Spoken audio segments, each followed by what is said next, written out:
Hey guys, and welcome back to my YouTube channel. I'm your host, Jen Morilla. Today is a little different. We're gonna dive into what it's like to work from home and the challenges that actually come with working from home. Well, working from home ever since the pandemic of 2020 hit has been this like glamorized, beautiful experience. There are struggles to this thing. And in this video, this is something that I've never done with you guys. I'm actually diving deep into like some personal stuff and just sharing my insights to what it's like to work and live remotely. I have lived and traveled the world, and even earlier this year, I actually lived in Mexico for 2 months. I went for vacation, ended up staying longer. I'll dive into that in just a second.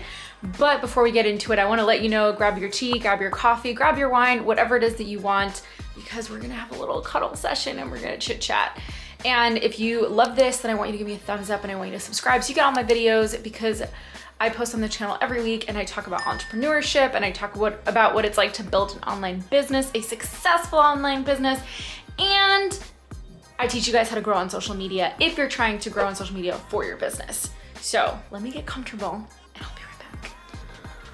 Oh, okay, so here we are, you guys. Welcome back. All right, so I have been, and I'll give you guys a little bit of a history. I have been remote working for myself since 2015. I used to work in a corporate office in New York City, and I left to travel the world to become a travel blogger, and I used to travel for purpose. This video was sparked by the fact that I was living and traveling in Mexico, and I got a lot of messages from you guys on Instagram about how it's so cool and it's amazing that I get to do this. And while I fully understand that this is a privilege and I have created this life for myself, and I am so fucking grateful. Yes, that's right, I said the F word, so sorry, I apologize if you're not comfortable with that. But I really do understand how grateful I am to be able to do that, and I understand that that's a privilege.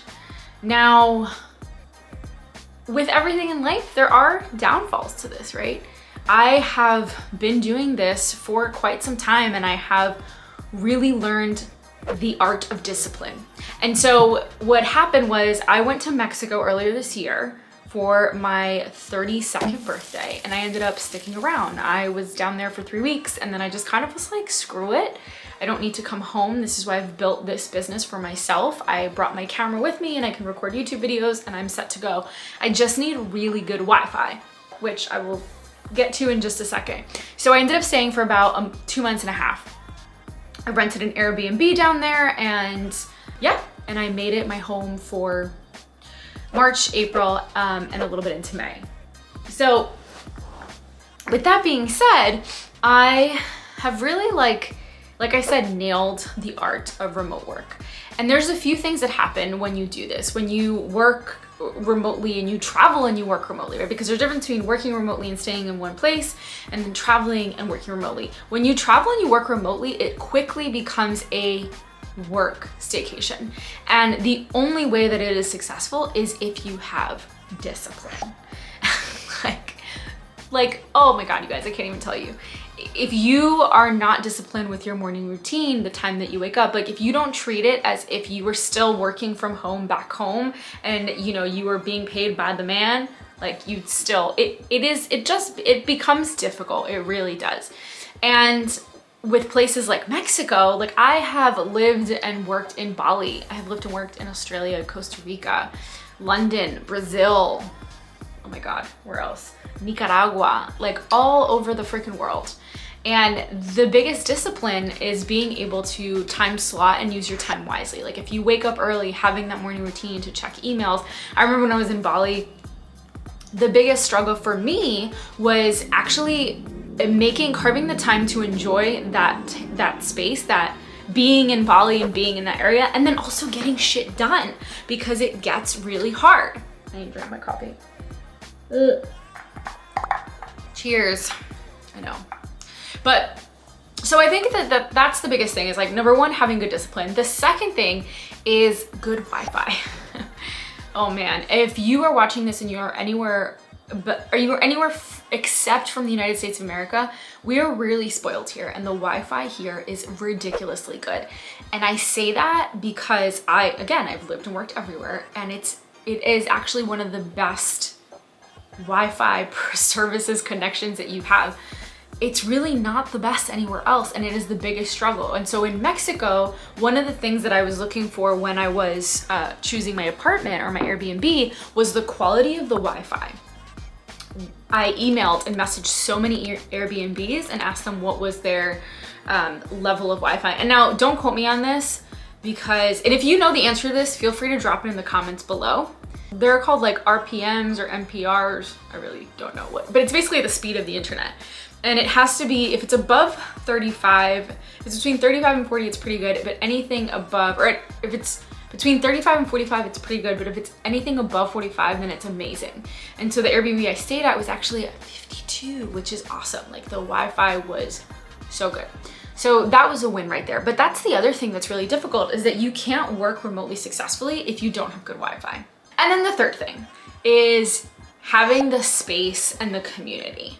A lot of the places that I visited didn't have this co-working space community. I was in Mexico and I was in Tulum, and that actually is a very popular place for entrepreneurs and digital nomads and things like that. So I was able to connect with people online. I was able to make friends easily.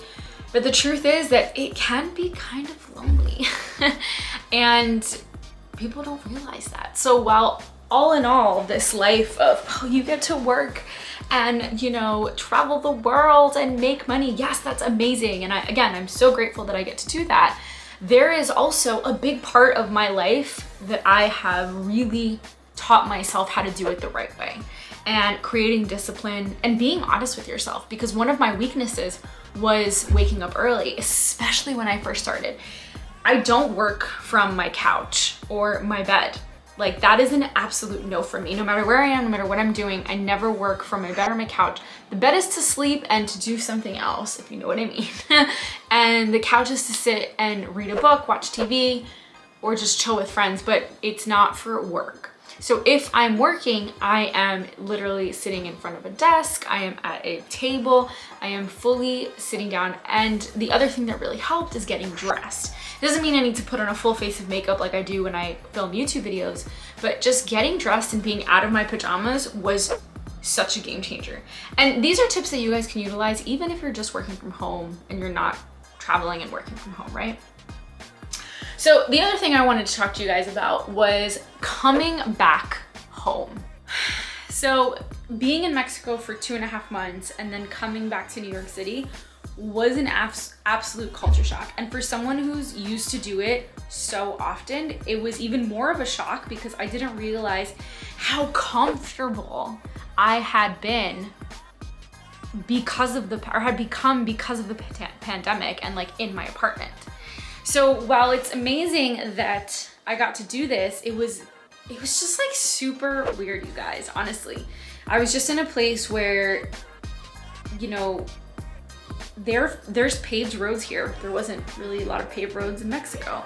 You know, I have a car here. I didn't have a car in Mexico. I was on my bike, and like, it brought me back to the basics and the simplicity of life, and just like me realizing that I don't really need that much to be happy. So that was really nice, but I went into complete culture shock, seriously. Like, as soon as I got off the airplane, I was like, I actually got to border control and I almost spoke to the guy in Spanish. I'm fluent in Spanish, so I responded and I was like, blah, blah, blah, and he was like, and I was like, I'm sorry, switching my brain to English. So that was really funny. But so coming back was a complete culture shock. And that's the thing, is that everyone has this glorified notion of traveling remote and working remotely. And again, while that's really great, when you come back to your reality or what is home, it can be difficult because not a lot of people understand. I will say this though, in terms of the routine of like the structure and the discipline that I've created, I have done such a good job in creating that discipline and creating that structure for myself that it is harder to do it when I obviously travel than when I come back. When I come back, I am on it.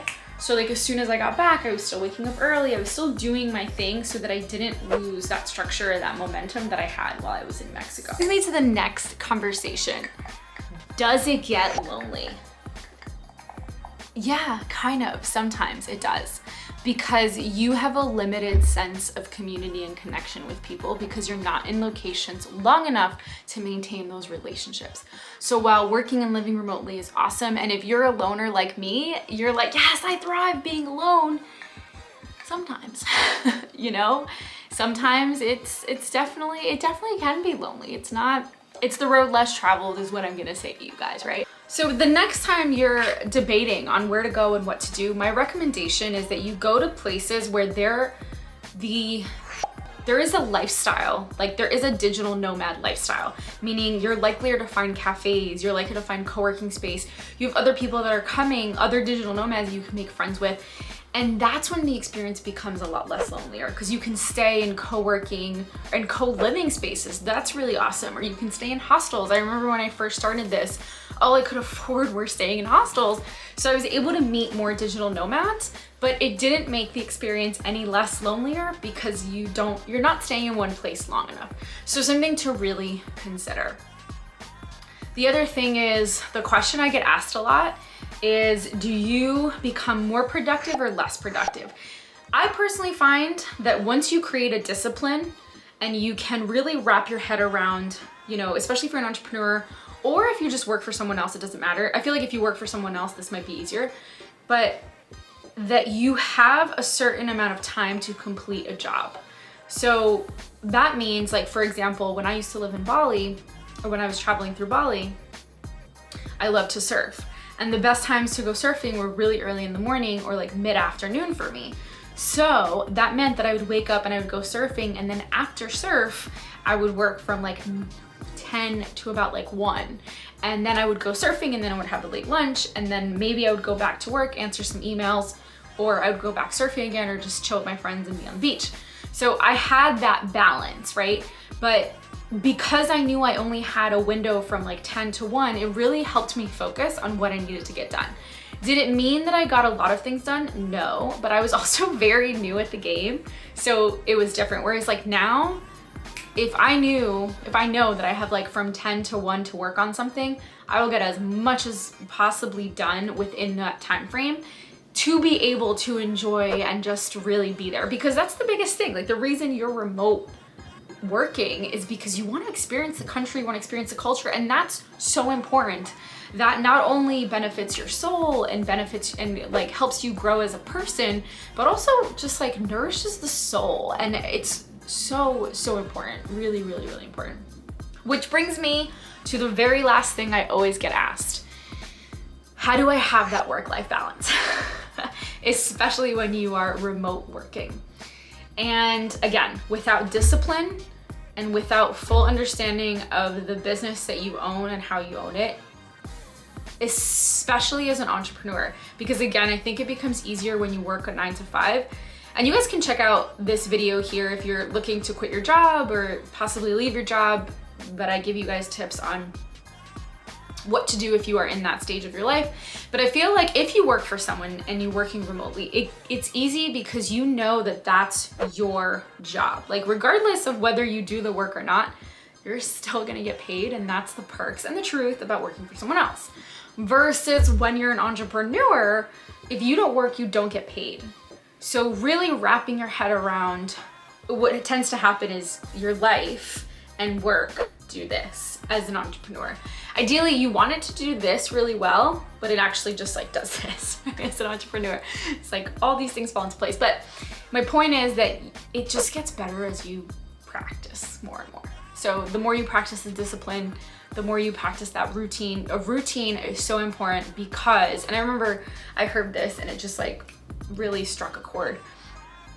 The reason why routines are important is because it creates discipline, and it has you hold on to something. So when life is messy, and life is always messy, you always have that routine, and it's a good habit, it's a good routine to fall back on. When you have bad habits and you don't have that good routine, it's really easy to fall through the cracks and not be able to accomplish things, if that makes sense. So when you get to that point that you have a good discipline, that you fully understand that, you know, you have time and you have boundaries, it becomes a lot easier to merge the two and you won't feel so guilty. Because at the end of the day, everyone works differently. What might work for me might not work for you guys. I personally know that I am really productive in the mornings. So when I wake up, I spend, 2 to 3 hours, writing email sequences, responding to clients, all the things, because that's when I know I'm super, like, my mind is wired, it's ready for it. I'm awake and I'm paying attention, right? Versus working really late at night. I used to be a night owl, so I used to work super late at night, but then I could never wake up early. And everybody knows that the key to waking up early is going to bed early. So that was like a whole thing. But once you get the whole discipline down packed and what it is that you're trying to do and your intention behind working remotely, and you actually have a plan. And for somebody that's not a planner, trust me, I get it. That's when it becomes so much easier for you to do it and do it more successfully. So with that being said, if you found this video helpful to you, if you are at that place in your life where you are working for someone or you're an entrepreneur and you really want to take this digital nomad life, full throttle, then I want you to drop a comment below. Let me know where you're at. Let me know where you're thinking about going, and if I can connect you with anybody and anywhere around the world, because like I said earlier, I've done it in so many countries and so many places. And let me know if you guys like this kind of video, because I want to be doing more of these. I really love these. I want to be able to share my mentorship and my knowledge of building a business, getting it to where I've got it to, and all the traveling and all the things that I've done. If you love this, don't forget to give me a thumbs up because that helps my channel. Don't forget to subscribe because that definitely helps my channel. And don't forget to hit that bell so you get notified every week, every time I drop videos. But until next time, my dear and beautiful friends, I hope I see you soon. Bye.